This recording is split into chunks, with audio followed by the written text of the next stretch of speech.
Right now we're on patrol vessel Davidson with the elite tactical marine unit of the Texas Department of Public Safety.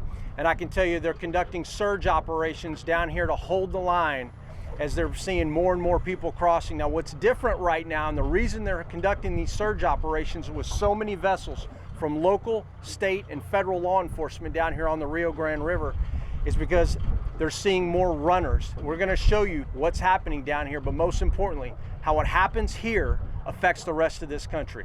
The smugglers are putting them in stash houses. No AC, no food. There could be 50 to 60 in a home where you can go to the restroom. You know, they're being mistreated. And they could be in any neighborhood along the border. It could be a nice home, it could be a mid-size or mid-level home, it doesn't matter. They want to blend in, right? Yeah. But you go, there's no AC, there's no running water, there's no restroom.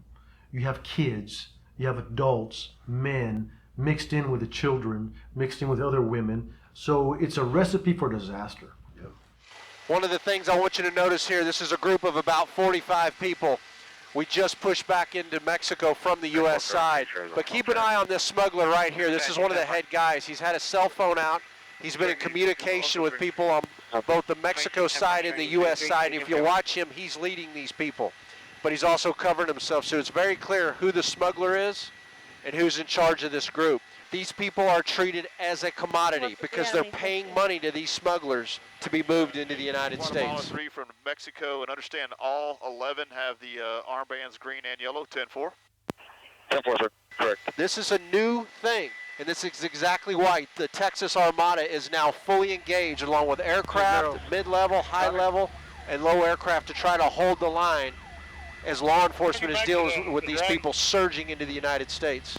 Chief, what do you want Americans to know that down here as we're dealing with this and you're seeing it every single day? What do you want them to know about what's happening here that directly affects them and their families? Well, that's just it, Jason. What happens here will directly impact the rest of the nation.